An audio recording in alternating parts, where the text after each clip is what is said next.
Olá, boa tarde. Estou aqui reiniciando essa live. Vou contar a história toda de novo para quem está chegando aqui agora.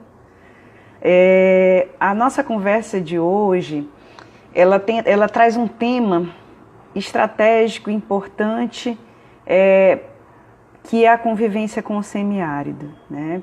A gente ouve muito falar desse tema e a gente precisa entender melhor como é que isso funciona. Então,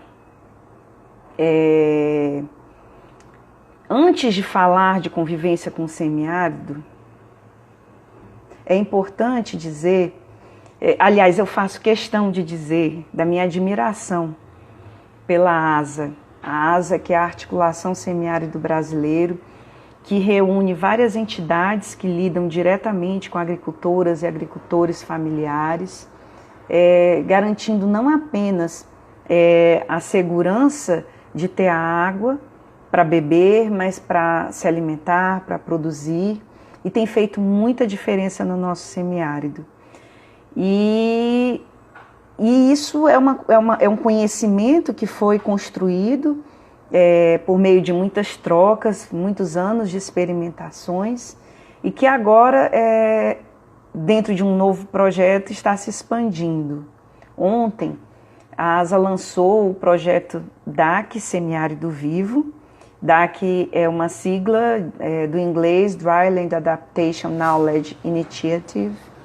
É uma iniciativa de conhecimento de adaptação de terras secas, que deve ser desenvolvido aqui no semiárido brasileiro e também no Chaco argentino e no corredor seco que corta 7 países da América Latina.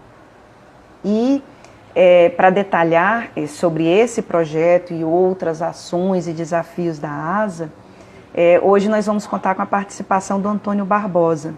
Antônio Barbosa é sociólogo e também coordenador desse projeto e de mais 2 programas da ASA que favorecem exatamente esse estoque de água que eu falava, e também outros projetos para produção de alimentos e sementes crioulas, né, que também a gente pode conversar um pouco sobre isso aqui hoje, né? Então eu vou convidar aqui, né, o Antônio para participar. Ele já deve estar entrando aqui com a gente, já foi convidado para participar do papo. Olha aí ele chegando. Olá, Antônio, tudo bom? Olá, Maristela, que bom lhe ver. Como é que você está nessa pandemia? Estamos tentando sobreviver, né, como todo mundo, né? Porque é aquela história assim, é o tempo que a gente corre, mas parado, né? Mas correndo. É isso, né? Então não dá para parar, né? A gente não pode parar. Mas a gente tem que estar alerta, tomando os nossos cuidados, mas vivendo, né? É verdade. Imagine isso para todo mundo, né? Imagine isso para as pessoas da cidade e para as pessoas do campo, né? Que é sobre a nossa conversa de agora, né? Sobre o semiárido, das pessoas que vivem no meio rural, que tem Covid tem impactos totalmente diferentes. Né? Nós vamos já conversar sobre isso. Mas eu queria começar a nossa conversa de hoje pela novidade, né? Eu pude acompanhar um pouquinho ontem do lançamento online, né, do projeto, com pessoas dos diversos países que estão fazendo parte, né, dessa iniciativa. Eu queria que você contasse para a gente como é que se deu essa articulação com esses outros países que vivenciam uma situação parecida com a nossa, de semiárido, e em que vocês vão se ajudar, né, nesse processo de convivência com o semiárido. Legal. Primeiro, Maristela, agradecer o convite e a oportunidade. Para a ASA sempre é uma honra estar aqui conversando com você, que inclusive acompanha esse debate há muito tempo, né? Então, para a gente agradecer pelo convite. Na verdade, a ação da ASA é uma ação que parte das necessidades, né? A necessidade das pessoas. A necessidade da água, a necessidade do alimento. E essas necessidades, elas se apresentam em vários lugares. Né? Elas se apresentam aqui no semiárido, mas se apresentam também em várias outras regiões do planeta.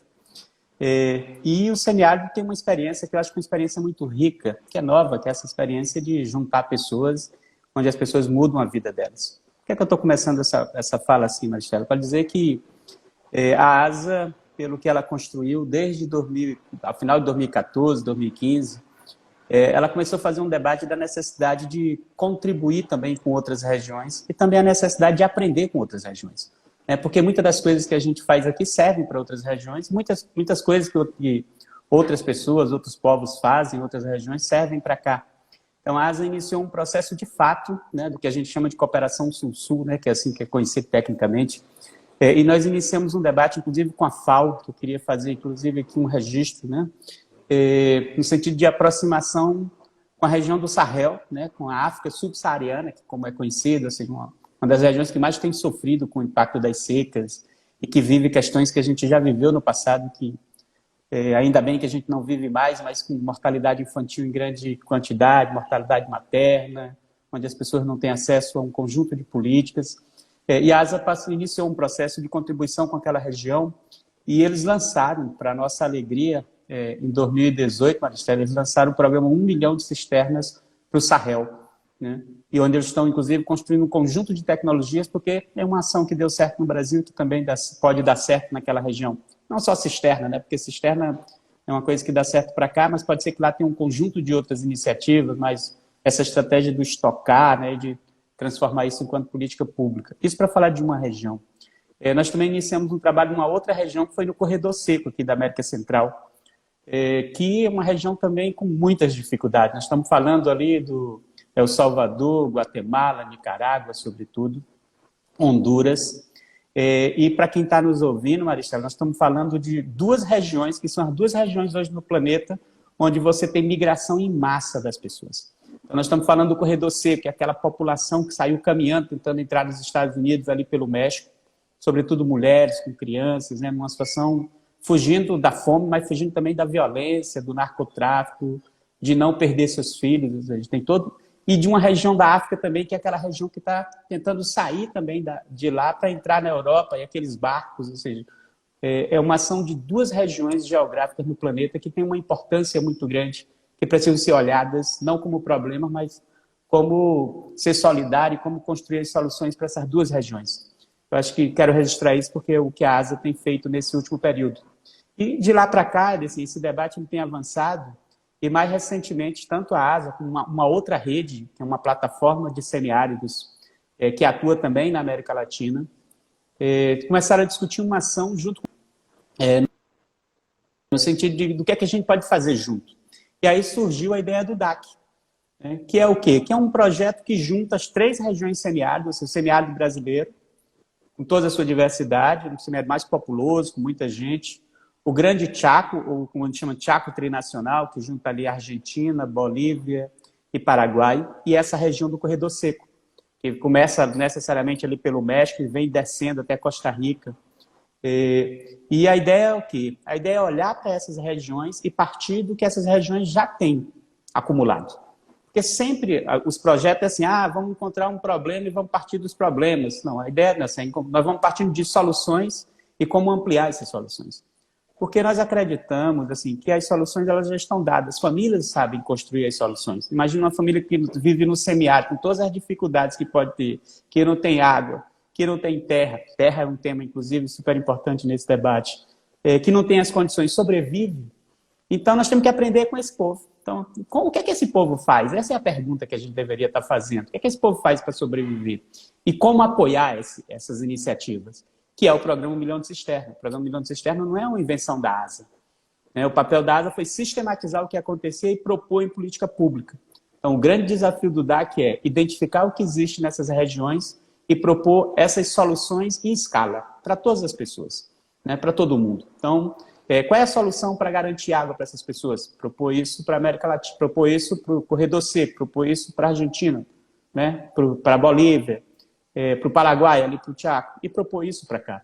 Mas não só água, um conjunto de outras formas, de manejar suas florestas, de manejar seus quintais, de construir riqueza, porque a riqueza ela é produzida de uma forma muito simples. Ela quer terra, ela quer gente, e ela quer algum tipo de infraestrutura de capital, que é o que a economia clássica chama daquela formulazinha lá de terra, capital e trabalho. né? Então, isso se aplica também para o meio rural. Então, a pobreza está associada que as famílias não têm terra, as famílias não têm infraestrutura, não têm política. Então, o projeto DAC ele quer partir um pouco desse conhecimento. Mas não só isso. Tem um desafio, que eu acho que é um desafio importante, que o FIDA, inclusive, colocou para a gente, que olha, quando a gente olha para essas ações, sobretudo para os gestores públicos, para os gestores dos estados, para os programas, falta um pouco desse olhar, desse conhecimento. Às vezes não se faz, não é por falta de vontade, não. Quem é o governador, quem é o gestor que não quer ter uma marca dizendo eu construí desenvolvimento, eu construí... Por que isso não acontece? Às vezes tem má fé, às vezes tem outras coisas, mas às vezes também é falta de conhecimento. É de como fazer, é de como tratar a natureza. Porque muitas vezes, você, Maristela, sabe muito bem disso. Tem muita gente que acha que a natureza é inimiga, né? Que a natureza é um limite, assim, ela é o limite, quando na verdade ela é a solução, Então, como olhar para isso? Então, o projeto DAC, ele junta um pouco na perspectiva de olhar para esses conhecimentos, valorizar o que existe, mas propor isso enquanto espaço de formação. Trazer esse debate para formar extensionistas rurais, trazer esse debate para formar, inclusive, gestores públicos, pessoas que definem a política. Porque se a nossa intenção é transformar experiências em política, nós precisamos chegar a quem faz a política. E quem faz a política, sobretudo o poder executivo, tem uma capacidade para isso e vários diálogos. O projeto DAC para a ASA assim, é um passo super importante. É um passo importante porque ele amplia um diálogo, que já é um diálogo considerável, mas ele sai do espaço da ASA e faz um diálogo com as universidades, as mais variadas universidades que atuam, que têm contribuição nesse campo, com os institutos de pesquisa, Embrapa, várias unidades, com o INSA, com vários institutos federais que existem, com os núcleos de agroecologia que existem no semiárido, com um conjunto de outros sujeitos, com os governos, inclusive, ou seja, com secretários, com esses espaços. A ideia é juntar todo mundo e refletir um pouco e construir uma solução. É algo audacioso? Alguém pode estar pensando assim, então, isso é romântico, audacioso. Mas quando a gente lançou o programa 1 milhão de cisternas, diziam a mesma coisa. Isso é loucura, uma cisterninha do lado da casa, isso não vai resolver nada. E hoje a gente tem o maior programa de acesso à água de forma descentralizada no planeta. A gente falava 1 milhão de cisternas, só para beber nós temos 1 milhão e 100 mil. Só de produção nós temos 200 mil tecnologias. Isso mudou o semiárido e mudou para sempre esse lugar. Por mais que a gente tenha mazelas, por mais que a gente tenha secas, como a gente teve essa prolongada. Imagine, a primeira seca do século já é a maior seca da história. O que nos espera para frente? O que seria do semiárido, né, sem essas infraestruturas? Que não é só infraestrutura, é um povo preparado para isso. É um povo que aprendeu a conviver um pouco com essa experiência. E eu estou falando aqui da experiência da Ásia, mas aí a gente tem outras experiências, inclusive de mapeamento, de olhar para os espaços, inclusive na questão das bacias, das microbacias. O projeto DAC é um projeto de 4 anos, e eu quero acreditar que a gente vai sair ao final de 4 anos, essas 3 regiões e o semiárido como um todo, maior, mais preparado, mais resistente e mais resiliente. Eu acho que essa é uma grande oportunidade para as regiões semiáridas. Muita coisa foi dita aqui, muita coisa importante, né, Barbosa? Porque a gente fala da dimensão do que já foi feito, né? Como você expressou aí, que já a gente vai falar um pouco mais sobre o programa 1 milhão de cisternas e a política pública e como é que andam as coisas. Mas, assim, falar dessa possibilidade de ampliar horizontes, não apenas geográficos, né? Porque a gente tem aí a possibilidade dessa integração latino-americana de situações semelhantes, mas também ampliar a possibilidade de diálogos entre quem está na ponta, na prática, experimentando, quem está na academia pesquisando e quem está legislando, né? Então, assim, realmente é um projeto de uma amplitude considerável se você for pensar a dimensão que isso tudo pode tomar com toda essa articulação. Vocês estão de parabéns, viu? Eu queria te fazer uma pergunta agora, relacionada diretamente ao que a gente está falando aqui, que eu acho que está muito no cerne de tudo que a gente vai conversar hoje, mas que eu considero assim, fundamental a gente dialogar a respeito, que é do programa 1 milhão de cisternas, que foi como você mesmo disse, transformado em política pública, né, o programa Cisternas, mas que levou, que já garante esses 1.100.000 cisternas de primeira água, né? A gente tem mais essas 200.000 cisternas de segunda água para produção, mas que também, como um programa governamental, depende de dinheiro público para continuar expandindo, né? Mas o que a gente tem é uma realidade que, se não me falha a memória, desde 2015 vem minguando e as perspectivas não têm sido boas para esse programa. Me diga o que está acontecendo com o programa Cisternas atualmente. Marcela, quando a gente fala, ninguém acredita. Né? Não sei quem está aqui, quem vive a realidade do Brasil, mas qualquer pessoa, todo mundo diz o seguinte: todos os países, todas as regiões têm tentado encontrar uma solução, um caminho para solucionar parte dos seus problemas, ou para encontrar caminhos, inclusive, para incluir as pessoas. E no semiárido nós encontramos, né? Assim, quer queira ou quer não, o programa 1 milhão de cisternas tem um peso. Não estou dizendo que o programa 1 milhão de cisternas, por si só, resolve todos os problemas, mas ele, assim, ele é uma coluna, assim, se a gente fosse olhar numa perspectiva de um corpo, ele ocupa um lugar tipo coluna vertebral e você coloca ali um conjunto de outras coisas, assim, mas ele quem dá sustentação a essa ação da convivência. E nós chegamos a um número que é esse número de 1.100.000, alguém pode achar muito, mas hoje o semiárido necessita de 1.450.000 cisternas. Então nós temos aí pelo menos 350.000 famílias que não têm água, né? E numa situação como hoje, pleno nesse período.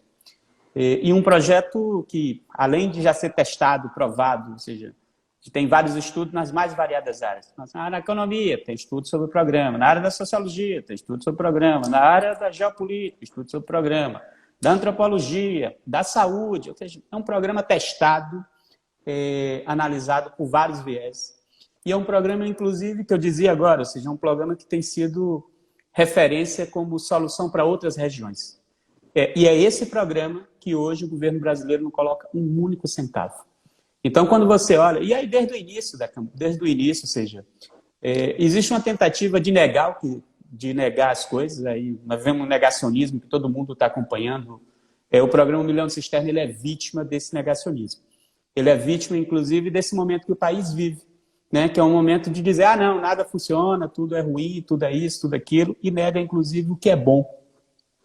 E não sei se você deve lembrar, Maricele, quem está nos ouvindo também, que quando o governo Bolsonaro foi eleito, é importante que a gente dê os nomes, ele dizia, não, para o Nordeste, para o semiárido, nós vamos levar água dessalinizada do mar. Aí eu acho que ele não sabia nem onde era o semiárido, né? Água do mar para levar para o sertão.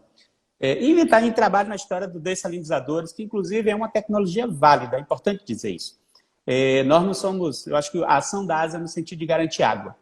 A gente aposta em cisterna, porque a cisterna é a coisa mais barata, mais eficiente, mais rápida e já mostrou ser eficaz.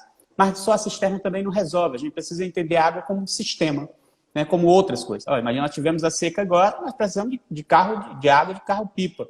Então, para essa água do carro-pipa chegar na cisterna, precisava ter água em algum lugar. Então, nós precisamos, quando a gente pensa água, né, a gente precisa pensar num todo. Como é que eu abasteço? E se faltar? E se tiver uma seca mais longa? E se tiver? Então, como fazer isso?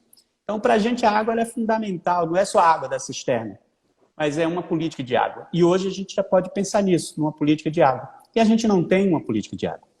Foi lançado agora, ainda esse ano, o Plano Nacional de Segurança Hídrica, que é um plano super interessante, junta o que era o Acordo do Nordeste, né, que nós da ASA, inclusive, defendemos, divulgamos, dissemos, inclusive, que era alternativa à transposição do Rio São Francisco. Então, deve ser um estudo super legal, construído a partir da ANA, que é um estudo que identifica, olhando para o Nordeste, quais são as fontes, quais são as estruturas de tratamento de água que necessitaria e qual a estrutura para transporte. Porque quando a gente fala de água, de abastecimento humano, são essas três coisas que interessam.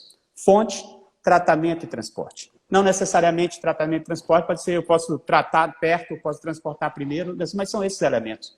E o sistema, o plano trata disso em relação às cidades. mas o plano desconsidera 9,5 bilhões de pessoas, que são as pessoas que vivem no rural. O plano sequer cita as pessoas do meio rural. Então, talvez essa seja a grande falha do plano. E mesmo as coisas que o plano cita, infelizmente, até agora não tem recursos para essas situações. E acrescentar ao plano, obviamente, um conjunto de outras coisas, com a própria transposição do Rio São Francisco, os canais, mas esse não é o foco do nosso debate. A verdade é que é isso. Ou seja, hoje, o Ministério da Cidadania não disponibiliza um único centavo para a ação de construção de cisternas. Inclusive, realizou um edital, certo? Nós ganhamos, inclusive, o edital que foi realizado. O recurso nunca foi repassado, e essa é uma ação que está sendo tentada acabar com ela. Ela não tem como acabar, porque ela tem um impacto. Você olha para o semiárido, não adianta, você vai ter que ver ali aquelas pontinhas brancas, né, que são as cisternas, não tem como apagar nunca mais. Nós não vamos voltar nunca mais do que a gente viveu no passado, né, que eu acho que é uma promessa que o semiárido fez para ele mesmo. Nós não queremos mais ter a quantidade de mortes que a gente teve, a gente não quer mais ter a quantidade a imagem que se tinha do semiárido. Mas água é direito, né? Não tem a ver com o governo. Não é exigência, porque o Bolsonaro quer, não, porque o Lula quer, a Dilma quer, o Temer quer, não sei quem quer. Não tem a ver com isso. O Estado precisa garantir o direito das pessoas terem água, né? E a cisterna, ela é uma ação eficiente. A gente espera ainda que o governo seja convencido. Em algum momento ele, sei lá, leva uma topada, como a gente diz no sertão, né? Leva uma topada e fica meio atordoado e diz, realmente eu preciso retomar a ação de cisterna. Mas é preciso aproveitar esse espaço para fazer essa denúncia. A ação de cisterna, que é uma ação que não é só pela ação, porque se a gente analisa, Maristela, outros elementos, o uso do recurso público, a aplicação do recurso público, a transparência dessa política, o envolvimento da quantidade de pessoas nessa política. Ou seja, o programa Não de Cisternas, ele não é só um programa de água, né? Ele é um programa de construção de cidadania, de gestão do Estado, de uma outra forma de ver as coisas, né? Um programa de solidariedade, né? Então, acho que é essa ação que a gente está perdendo, que a gente não tem apoio, e a sociedade precisa cobrar, né? Então, quem está nos ouvindo, que de alguma forma, mas eu posso fazer pouca coisa, pressione seu vereador, pressione seu prefeito, pressione quem você conhece, denuncie, use as redes sociais, faça um áudio do WhatsApp, mande para alguém, mas a gente precisa denunciar isso, porque não fazer cisterna significa deixar pessoas sem água, deixar famílias, inclusive, nessa situação de agora, situação de pandemia, né? Que a gente diz, lave as mãos, lave não sei o que mais lá, onde as pessoas não têm água sequer para beber. Então, eu acho que essa é uma situação assim, extremamente grave do que acontece no país hoje, e precisa ser denunciada. E dentro dessa situação que você coloca, eu acho que é importante a gente fazer alguns destaques, né? Só olhando para o lado do ponto de vista ambiental, né? Aliás, do ponto de vista socioambiental, porque a gente não pode separar economia, natureza e o desenvolvimento humano são indissociáveis. A gente vê que o trabalho que a ASA vem construindo com agricultoras e agricultores familiares é um trabalho muito pedagógico. É um trabalho de trocas de informações e de saberes, de como trabalhar a terra de uma forma mais integrada, menos impactante. Porque às vezes a gente pensa só no aspecto da água, mas esse trabalho da ASA vai muito além disso, né? Quando a gente fala em produção agroecológica, quando a gente fala em comércio justo, feiras agroecológicas, o comércio direto entre o produtor e o consumidor, são muitas coisas que estão embutidas dentro desse trabalho da ASA que precisam ser considerados, valorizados e reconhecidos. E aí eu queria tocar também em outros dois aspectos para provocar, acho que um pouco mais dessa discussão, é que, como você falou, a gente vem aí de uma seca, né? Uma seca como não se via há 100 anos, né? Uma seca como essa. E uma seca preocupante dentro de um quadro ambiental global preocupante.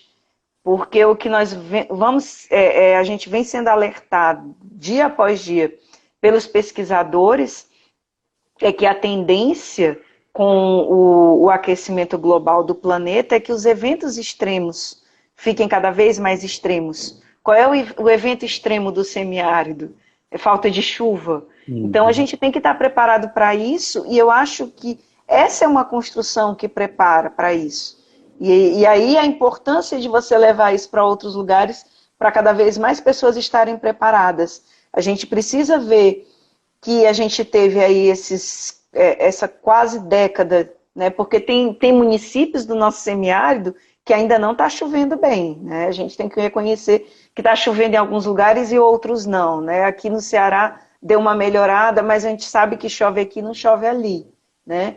Mas que a gente viu que nesse período a gente teve alguns programas sociais em funcionamento também, mas a gente teve muito essa garantia de que o produtor, a produtora rural, teriam condições de continuar em sua terra. A gente não teve grandes fluxos migratórios, a gente não teve coisas que a gente via no passado com secas menores, que era a gente passando sede, fome. Claro que vai ter exceção em todo lugar, mas a gente não viu isso de uma forma tão gritante, eu diria que graças a um trabalho de formiguinha que vem sendo executado. Eu queria que você falasse um pouco sobre esse contexto do trabalho de vocês, que não é só garantir a água, mas que existem muitas outras coisas envolvidas.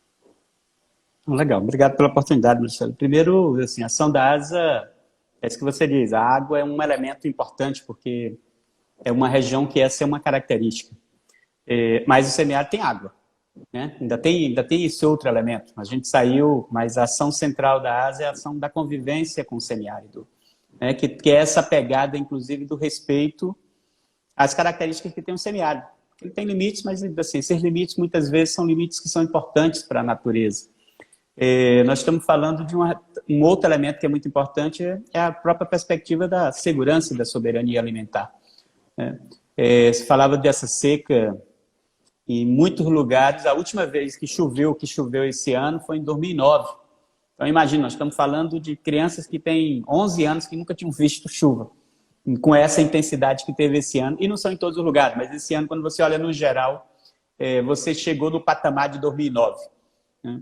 Então, desde 2010, sobretudo o Ceará, que é o estado que, talvez um dos estados que mais tenha sofrido com o início da seca. A seca começou, em 2010 começa por aí, 2011 dá uma melhoradinha, 2012 pega todo mundo, mas o Ceará, desde 2010, já vem nessa pegada, e que é o que vai, inclusive,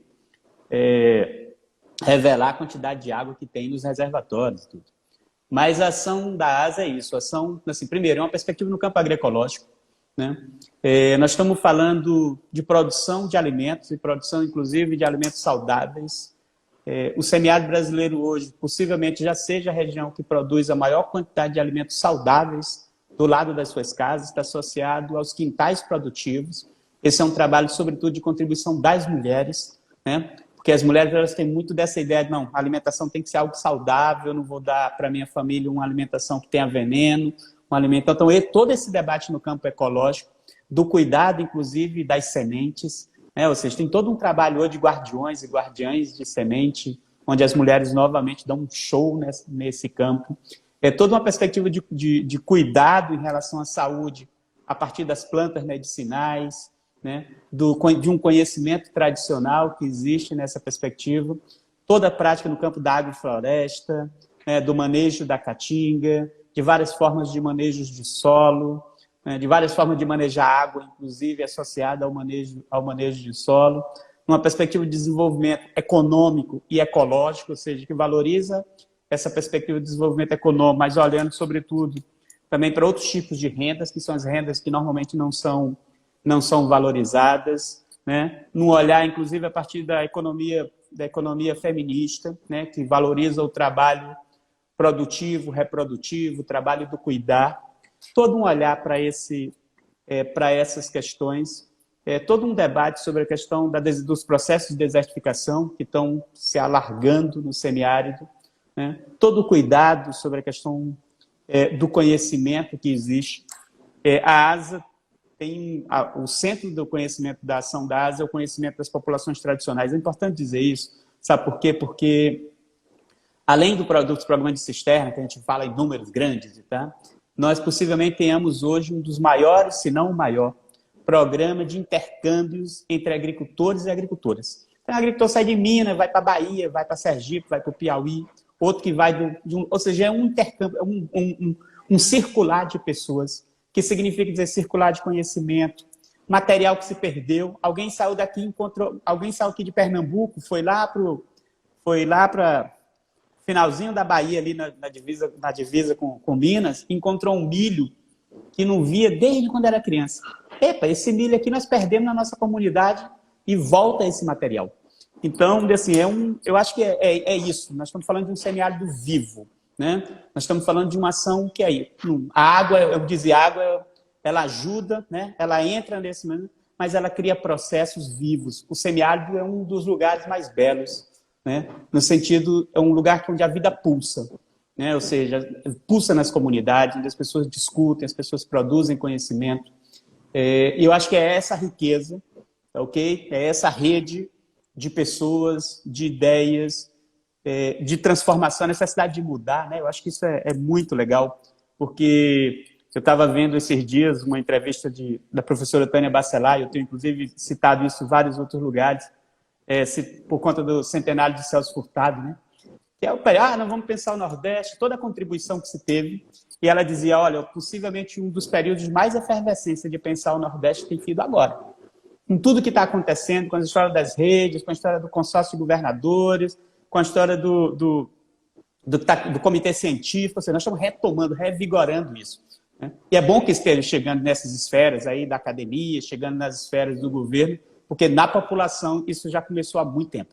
A população do semiárido, assim, ela quer transformar, mas ela precisa acessar as políticas, que é o que a gente falava anteriormente, né? Porque nós tivemos muito... As perdas não são só no campo da cisterna. Então, nós temos perda no campo do Pronaf, do PENAI, nós temos perda no campo de várias outras políticas, do Mais Médicos, né? Nós temos perdas, ou seja, o fechamento de escolas rurais, que são muitas os fechamentos de escolas rurais. Então, assim, é uma guerra, né? Você avança e o outro lado avança, você avança e o outro lado avança. Mas a gente vai ganhar, né? A gente não desiste assim fácil, não, né? Eu acho que esse é um povo corajoso, né? E eu acho que a grande contribuição da ASA é essa, é fazer esse lugar pulsar, né? E a ASA vive, inclusive, dessa contribuição. Antônio, conta aqui pra gente uma coisa. No meio dessa luta toda, uma pandemia, como foi que a agricultora ou agricultor familiar, que já estava engrenando aí nas suas feiras agroecológicas, se viu e se vê diante desse contexto onde não dá para fazer feira, em muitos lugares não é possível comercializar dessa forma? Como é que está a vida dos agricultores familiares do semiárido hoje, nesse contexto atual da pandemia? Como é que foi durante esses meses que ficaram aqui para trás? Estela, eu vi um depoimento, inclusive de uma agricultora aí do Ceará, no El País, recentemente, sobre a importância das cisternas, das políticas de convivência, tá? E aí eu vi também outros depoimentos mais recentemente, mas com o mesmo conteúdo, dizendo assim, o que seria de nós com essa pandemia e sem as cisternas? Eu pensei assim, o que seria da nossa vida nessa perspectiva? Porque imagine esse ano, apesar de tudo, esse ano choveu, que é o que eu estava dizendo. Não choveu em todo lugar, mas choveu que não chovia há muito tempo. E agricultora, assim, choveu, aquele cheiro de terra molhada, assim, muda as coisas, né? A alegria é muito grande, vive, tá? Maristela, tem uma teoria sobre como é que a gente conta a nossa vida, como é que a gente relata o passado, né? Diz o seguinte, em períodos ruins, que a gente está vivendo, período de seca, a gente olha para o passado e conta o passado de forma mais triste ainda. Em períodos bons, períodos de chuva, a gente olha para o passado, mesmo quando é ruim, a gente conta ele um pouquinho melhor, né? Então, nós estamos nesse período, que é um período de chuva. Então, as pessoas elas estão animadas, porque elas estão produzindo, que não fazia tempo que não produzia, as suas cisternas estão cheias, né? Os seus barreiros estão cheios. E aí tem a pandemia, aí é a porrada que chega. Mas esse povo é um povo assim, que inventa. Porque nós estamos num processo de formação, inclusive no PUMAR2, que é isso, ou seja, pandemia, as famílias estão lá, mas como é que a gente acompanha essas famílias? Não pode, tem medo, né? E a gente iniciou esse debate. Como é que a gente volta a acompanhar as famílias? E, sobretudo, no processo de comercialização. E aí, o que acontece? As famílias estão vendendo pelo WhatsApp, as famílias estão vendendo por e-mail, as famílias estão vendendo por essa plataforma que a gente está falando aqui, as famílias estão vendendo pelo YouTube, as famílias estão construindo redes de uma quitanda, uma mercearia, um comércio, uma bodega, cada lugar chama de lugar diferente, onde você junta agricultores e você junta ali também os consumidores. E alguém cria um grupo do WhatsApp, e alguém diz assim, eu passei lá na quitanda ontem e não tinha banana. Aí o agricultor diz, pô, passe amanhã que amanhã vai ter. Ou então, eu estou levando tal coisa. São relatos que a gente ouviu recentemente sobre isso. Então, os agricultores estão construindo alternativas, né? No sentido de comercializar, de manter essas dinâmicas, mas ter um impacto, né? Por quê? Porque a gente gosta de feira. Se tem uma coisa que esse povo gosta de feira, a gente gosta de encontrar gente, a gente gosta de ficar conversando ali sobre a vida do outro, sobre a nossa vida, sobre os acontecimentos, né? Então, esse tipo de coisa tem um impacto muito grande. E as feiras, por quê? Porque onde existe feira, tem toda uma lógica de afastamento, vai para lá, vai para cá, como é que cuida, como é que não cuida. Então, esse tem um impacto. Nós temos feito, além de fazer esse debate, é importante você sair, porque além de fazer esse debate da questão do retorno, nós estamos fazendo também com a Fiocruz, a ASE, nós fizemos, inclusive, semana passada, um encontro da Fiocruz com o Fórum de Secretários, com o comitê científico e mais as organizações da ASA para discutir estratégias para ir para campo, estratégias de proteção. E nós estamos começando amanhã, inclusive, um curso, né, um ciclo, uma rodada de encontros também com a Fiocruz, com a Embrapa, um conjunto de organizações, com um mestrado em saúde pública, para discutir como apoiar essas famílias.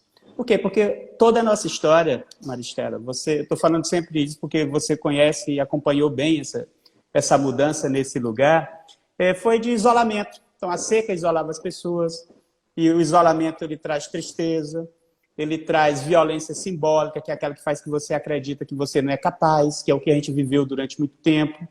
Ele traz pobreza, né? E o que é que a gente tem agora? A gente tem, de novo, uma coisa ruim, que é a Covid, que, de novo, causa isolamento. Então, como tirar as pessoas do isolamento de forma segura, né? De forma que garantir a vida das pessoas. Semeado é um lugar de vida. Então, como garantir isso? Então, esse é o debate que nós estamos fazendo, no sentido de chamar todo mundo para essa perspectiva, construir as soluções, e esse é sempre o desafio. Não podemos deixar as famílias isoladas, e as famílias precisam acessar as políticas, as famílias precisam tocar a lógica de comercialização. E é isso. Se choveu, tem mais produção. Imagine que nós temos mais produção esse ano do que nós tivemos todos os últimos 11 anos. Né? Então, nós temos muita coisa. Então, eu acho que mas as famílias estão construindo essas alternativas. Agora, nos preocupa, já que eu acho que é um tema importante, é porque o debate da Covid é feito a partir da perspectiva das cidades. E não só das cidades, das grandes cidades. Olha, assim, eu moro em Recife, então imagine, diminuiu a quantidade de casos em Recife, tanto de contaminados como de mortos. Pronto, isso é a regra para o resto do estado. Né? Isso é a regra para as outras cidades. E isso, imagine para o rural, onde as pessoas têm formas diferentes. O tipo de máscara tem que ser diferente. Muita gente que anda de moto, então como é que trata disso? Ou seja, no campo da roça, dos relacionamentos, o olhar para essa região. E o que os números estão dizendo, inclusive monitorado pela Fiocruz, é a interiorização cada vez maior da Covid. Ou seja, e a interior para pequenos municípios e para as comunidades rurais. E aquele negócio, a Covid, quando ela chega, causa um impacto grande nas grandes cidades, o que é que aconteceu? Um processo inverso. Muita gente de São Paulo, do Rio, voltou para cá.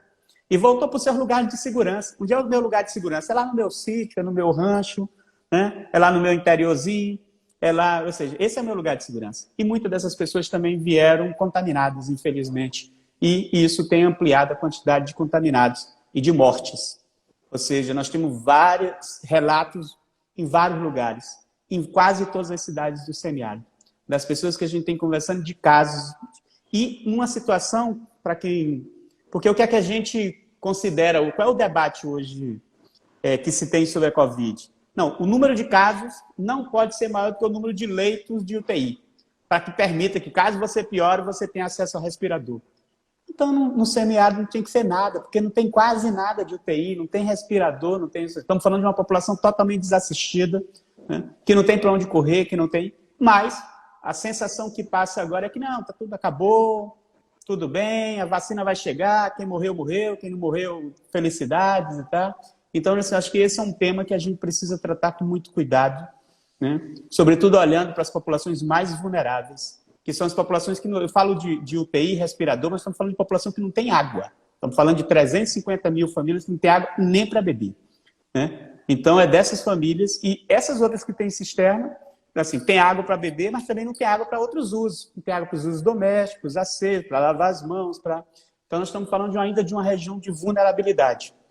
Povo corajoso, criativo, mas que o Estado não pode botar uma venda e dizer que não, agora eu não vou mais fazer nada, eu vou parar tudo. Então, eu acho que essa é uma perspectiva que a gente precisa olhar para o rural com o cuidado que ele merece. Esse é um destaque importante, né? Você tem razão.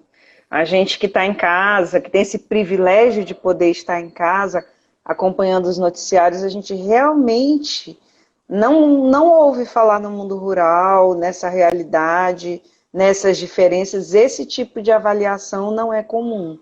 Eu acho que é importante a gente fazer essa ressalva e ir atrás disso, né? Inclusive, existe um projeto de lei tramitando, 735, que trata exatamente de recursos emergenciais para a agricultura familiar nesse período da pandemia do coronavírus.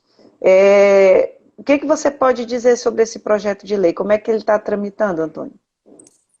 Primeiro dizer que ressaltar essa iniciativa como algo importante, né? Porque nós estamos falando, entramos no período emergencial, se criou a ajuda, o auxílio emergencial, que é super válido, R$600 para as pessoas que necessitam. Inicialmente queriam que fosse 200, o ideal seria que fosse pelo menos 1.000, mas chegou lá aos 600. E quando você olha para o mundo rural, isso chegou a um número pequeno de famílias.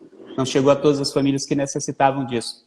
Então se apresenta uma proposta como essa, da história do auxílio, olhando para o rural, que não é só para o auxílio, assim, uma ação que não fala só do auxílio, mas que fala, inclusive, em conjunto de créditos para o rural, que trata de uma forma geral em relação à questão do mundo rural. Nós apresentamos uma proposta para tentar incluir a ideia de recursos para a construção de cisternas. Nós não conseguimos que isso fosse incluído, não da forma como dizer, assim, você pode até fazer um crédito ligado à assistência técnica, talvez ter uma cisterna, mas algo assim bem distante. Nós tentamos também colocar na proposta a ideia de apoio à aquisição de sementes crioulas, né? Eu não posso fazer um projeto para a agricultura familiar, onde 50% da agricultura familiar está no Nordeste. A maior parte dessa agricultura familiar está aqui no semiárido e não citar as coisas que são primordiais da agricultura familiar, que é a água, que é inclusive sementes. Mas tudo bem, a gente conseguiu, de qualquer forma, acho que teve um diálogo interessante. Houve uma pressão considerada dos movimentos, se aprovou na Câmara dos Deputados por maioria, assim, todo mundo, ou seja, um movimento super interessante, de um debate importante que aconteceu da sociedade, inclusive com o parlamento, foi para o Senado, né? O Senado também já aprovou o projeto, sem modificações, e agora está para a sanção presidencial. E aí é onde mora um certo perigo, porque até agora o governo não se mexe.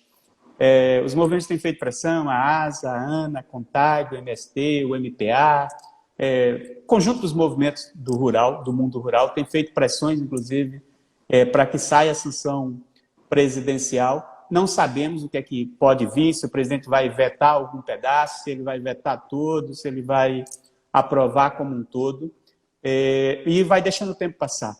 Então, imagine que nós estamos falando desses impactos que eu estava falando da pandemia anteriormente, que leva à fome, né? Ou seja, que leva à insegurança alimentar, e onde você pode pegar um recurso e aplicar esse recurso, inclusive, nas economias locais, fazer gerar essas economias, fazer girar, inclusive, uma outra lógica.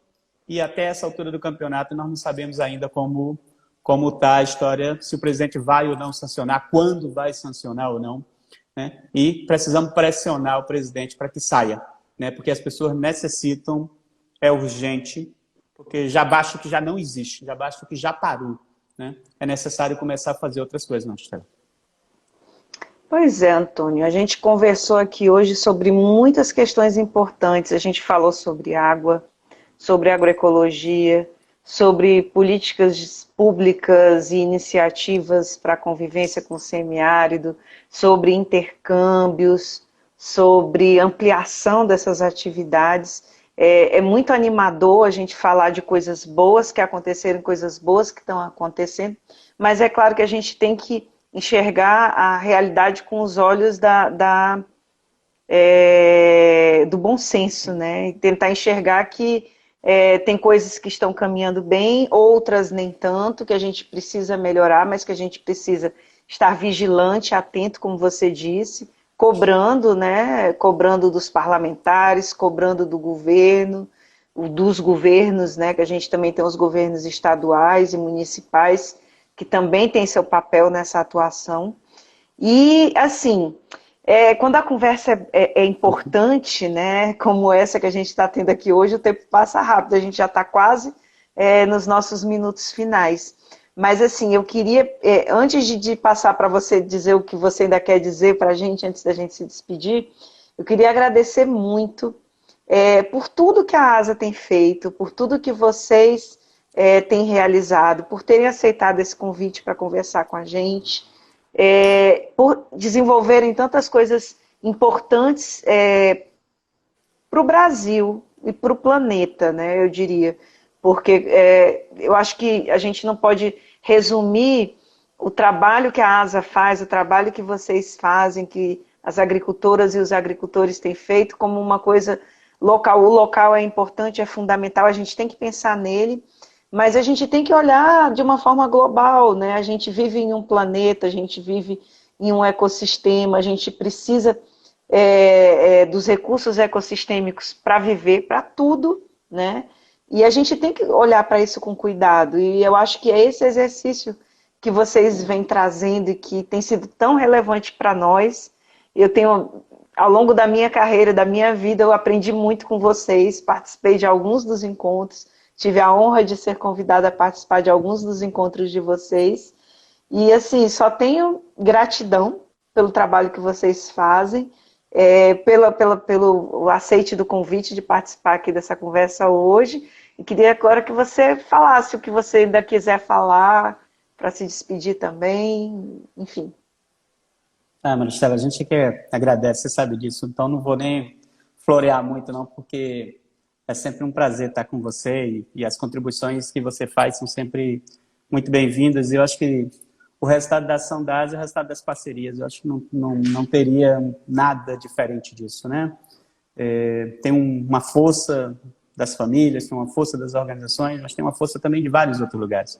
Acho que a gente construiu isso numa parceria com um governo que tinha sensibilidade para fazer isso.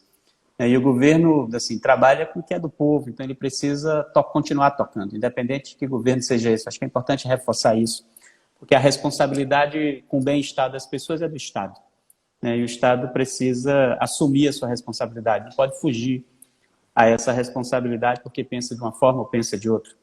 Acho que essa é uma primeira situação.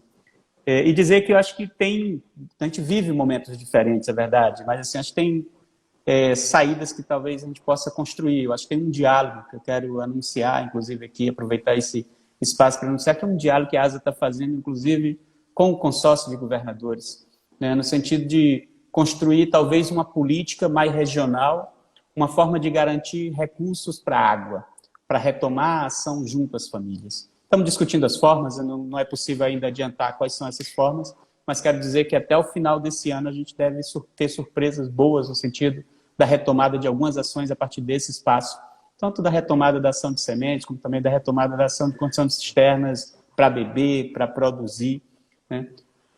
Onde, para além dos estados, assim, as pessoas vão ser convidadas também a contribuir nessa caminhada. Eu acho que estamos construindo os caminhos, acho que é importante não baixar a cabeça, né? Vamos continuar, chegamos até aqui. Quando a gente olha para o acesso à água, passamos mais da metade. Se a gente estivesse perto da metade, mas não estamos bem pertinho de universalizar água para beber, né? Hoje o semiárido é um outro lugar. Acho que é isso que sempre eu fico muito feliz com isso, porque eu trabalho nesse lugar como você há muito tempo, e esse lugar é outro, né? Você tem um lugar que mudou no mundo, esse lugar é o semiárido, em tudo, né? No sentido, inclusive, de a forma de se ver, Eu acho que é uma das coisas mais importantes, né? A questão do valor simbólico que as pessoas têm para esse lugar, né? E a luta continua. Estamos chamando todo mundo para esse lugar. O caminho nós já sabemos mais ou menos por onde trilhar. Então, parar também um negócio grande como esse também não é fácil, não. Então, mesmo que um governo tente parar, não vai ser fácil. Lhe agradecer mais uma vez, agradecer todo mundo que está aí ouvindo, que acompanhou. Vamos para a luta. E vamos para a luta junto. Obrigadão. É isso aí. E também estou aqui para agradecer todos e todas que acompanharam essa conversa da gente. Como eu disse, uma conversa relevante, necessária, importante. Essa foi mais uma conversa ao vivo da Agência Eco Nordeste. Lembrando que quem não pôde acompanhar aqui toda a nossa conversa ao vivo, nem todo mundo está disponível nesse horário, vai ficar no nosso IGTV, também vamos subir para o nosso canal do YouTube. Quem não assina o nosso canal, vá lá, assina para acompanhar essas e outras conversas que a gente vem tendo. Logo, logo a gente vai começar a voltar para a rua, para o sertão, para mostrar outras histórias, contar outras histórias.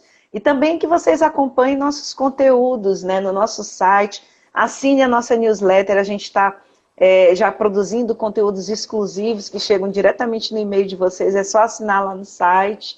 E é isso, gente. Agradecer todo mundo por ter participado e desejar tudo de bom, muita saúde para todo mundo, muita força para enfrentar as coisas, os desafios, né, de hoje e outros que devam surgir, porque a vida é feita de desafios, né? Às vezes uns maiores, outros não, né? Mas é isso aí, gente.